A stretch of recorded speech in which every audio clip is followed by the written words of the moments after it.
Selamat pagi, salam sejahtera, salam sehat untuk semuanya.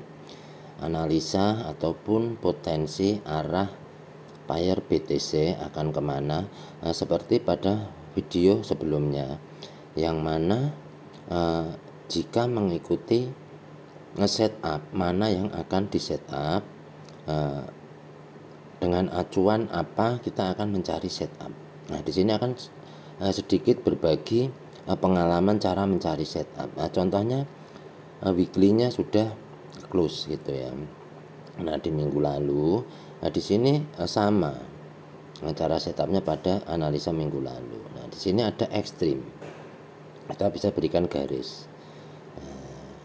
Ekstrim akan di retest untuk kedua kali dan di sini tidak mampu di breakout kembali sehingga menjadi MHV. Nah, jika di setup dari sini ekstrim TP wajib MHV. MHV menargetkan middle BB ataupun candle arah. Jadi kalau ini nanti naik bisa candle arah sini atau candle arah top BB. Nah, ini cara setup. Ini setup bayangannya akan seperti itu.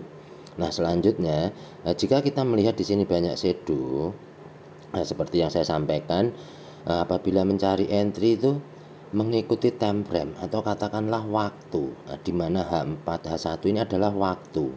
Kita bisa mengikut setelah close jam ya atau waktu, sama saja dengan candle. H1 mengikuti close candlenya H1, H4 mengikuti close candlenya H4, maka akan ketemu dengan waktu, jam itu ya. Nah, selanjutnya contoh di sini. Nah, di sini ada ekstrim TP wajib MHV. Nah, di sini ada shadow panjang sekali. Nah, ini nggak perlu kita cari susah-susah ya. Jika kita mau mempelajarinya, cukup berikan gini saja. Nah, mappingan seperti ini kita cari di sana. Nah, ada apa di sana gitu. Nah, selanjutnya mengikuti contoh di sini untuk memvalidkan MHV. Ekstrim TP wajib MHV. Candle yang merah inilah sebagai acuan ketika penurunan tidak lagi mampu melewati MA5 10 low BB, maknanya adalah next candlenya entry. Itu ya. Nah, apabila kita mau mencoba mencari di sini, kita bisa detailkan dari sini. Apakah di area ini ke atas mempunyai full structure lengkap? Nah, jika yang jadi acuan adalah time frame-nya weekly, maka time frame ketiga adalah H4. Wajib berani entry di sana. Tidak perlu memindah time frame.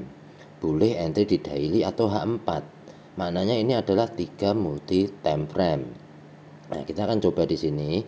Ada apa di sana? Karena ekstrimnya nggak mampu di breakout untuk weekly. Jadi ini berpotensi naiknya lumayan tinggi. Di sini kita akan mencoba mencarinya. Apa yang ada di daily? Jika mau dirunut di sini, adakah di sini full structure lengkap? Nah, di sini lengkap. Nah, di mana ada ekstrim, TP wajib, MHV, candlestick arah, re-entry, momentum. Full structure lengkap pada time frame-nya daily. Nah, selanjutnya ini bisa diperkecil lagi pada time frame-nya H4. Apa yang berlaku di time frame-nya H4? Nah, ini jika kita mengacu pada 3 multi time frame, kurang lebihnya cara setupnya itu seperti ini. Nah, ini pasti akan menjadi full structure lengkap di H4 gitu. Nah, maka entry baku H1 H4 ini wajib, nggak perlu pindah-pindah time frame. Ini kalau H1 H1 H4 H4. Nah, ini bisa didetailkan dari sini.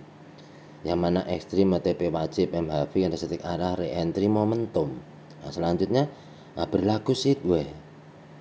Nah, jika sudah strukturnya lengkap akan berlaku sideway untuk mengisi time frame di atasnya. Nah, kembali lagi di sini pada ekstrim lagi dimatikan oleh MHV. Nah, di sini kembali lagi. Nah, ini mengikuti time frame besar, di mana time frame besar akan naik maka time frame kecil mengikuti. Nah, di sini nih membentuk struktur sideway, yang mana garis hitam ini adalah garis pada ekstrimnya weekly. Nah, di sini mampu membuat momentum weekly, daily, H4 tren dalam kenaikan. Nah, jika kita mengacu di sini ada momentum, pasti akan berlaku re-entry. Nah, ini disinilah time frame ketiga itu H4. Nah, jika mengambil dari weekly.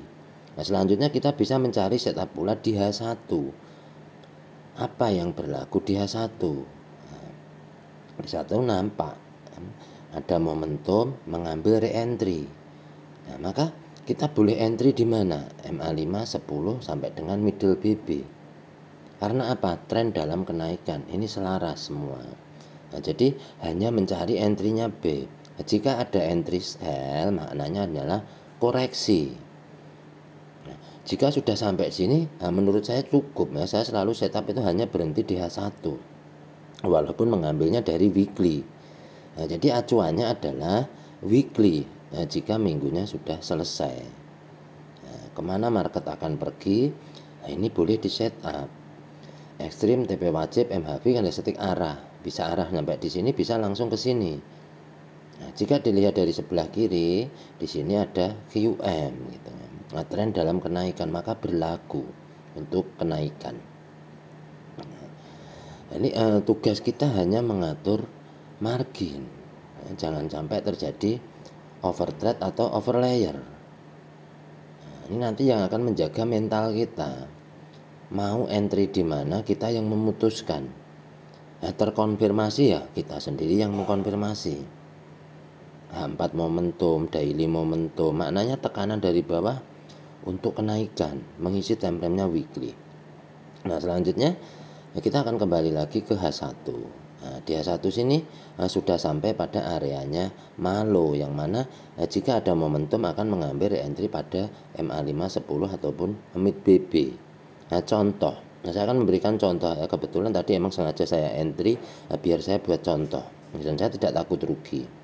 Biar teman-teman paham. Nah, jika kita sudah paham di sini, mengikuti minimal H1 H4 ini akan tidak terjadi overlayer. Minimal H1 ataupun H4.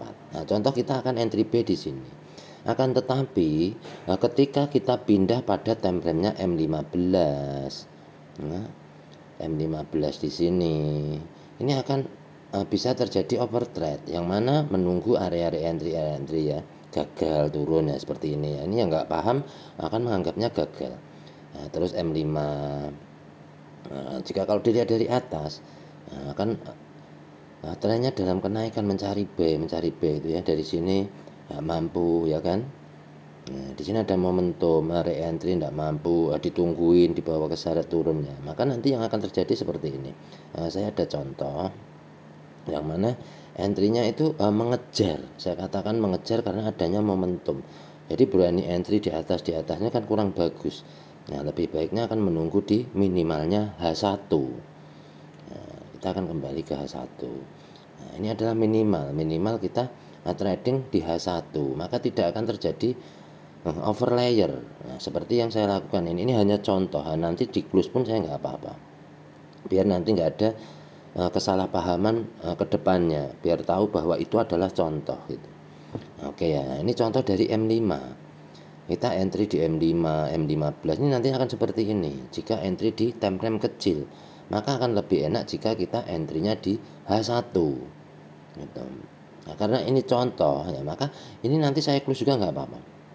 Nah, saya close semua itu nggak apa-apa, minusnya belum seberapa. Nah, ini saya close semua itu. Jadi enggak perlu kita membuat contoh yang salah, takutnya kita diikuti, ditiru gitu. Jadi kalau memang kita menunggu di sini di H1, ya wajib H1. Nah, mau entry-nya di situ gitu ya. Di sini. Nah, nanti MA5 ini kan untuk entry ya, lebih jelasnya MA5 ini untuk entry, MA10 pengukuhan. Nah, apabila sampai bertemu mid BB, nah inilah yang dibilang size load. Karena apa? Tren dalam kenaikan. Di sini nampak terjadinya momentum. H1 momentum, H4 momentum, daily momentum. Nah, ini akan sangat kuat sekali untuk naik gitu. Jadi kalau memang udah sampai pada titik untuk entry, kita boleh entry. Misalkan margin pas-pasan, kita entry satu layer, itu namanya menjaga margin. Nah, selanjutnya saya ada jadwal entry jam 8, jam 9, ini adalah untuk menyesuaikan. Itu adalah jam-jam di mana H4 berakhir. jam 8, jam 9, nyari entry jam 13, 14, 16, 17, 20, 21, 00, 01. Ini adalah jam-jam di mana saya dulu melakukan backtest. Jadi kalau menunggu H1 saya akan menunggu di sini. Ketika menginjakkan kaki pada MA5 saya akan melihat jam. Close candle-nya apakah sudah bisa di entry atau belum. Nah, di sini tepat pada jam 9 pagi pas pergantian candle. Kayak gitu. Jadi nanti yang akan mengkonfirmasi akankah berlanjut turun atau akan kembali naik adalah di sini. Ketika nanti di sini nggak mampu melewati MA5 10 top BB, maka akan berlaku pengambilan re-entry. Gitu. Jadi kita akan paham lanjut atau tidak bisa nampak dari sini untuk monitor H1. Jadi kalau dari time frame-nya weekly, daily, H4, maka wajib berani entry di H4. Maka yang terjadi akan seperti ini. Nah, karena itu setupnya weekly, jadi lumayan panjang, lumayan jauh gitu. Ini semoga bermanfaat buat teman-teman dan rekan-rekannya. Jadi entry-entry tidak perlu memindah time frame. Akan lebih enak jika kita entry-nya di sesuai time frame. Nah, contoh di sini adalah reversal. Nah, kita akan pindah ke H4. Adakah reversal? Nah, ini reversal, maka akan berlaku apa? 4 jam ke depan. 4 jam ke depan, baru nanti jika ini merah maka akan berlaku retest ke atas. Ini akan menjadi acuan dimana kita entry itu nggak bakal terjadi overlayer karena kita bisa membaca lebih dulu yang mana 4 jamnya akan turun. Apabila merah berarti akan ada berlaku retest. Nah, kurang lebihnya itu seperti itu. Kita bisa memisahkan time frame kecil dan time frame besar. Apabila mau entry di H4 atau H1 tidak perlu memindah time frame. Nah, tugasnya hanya mengatur margin.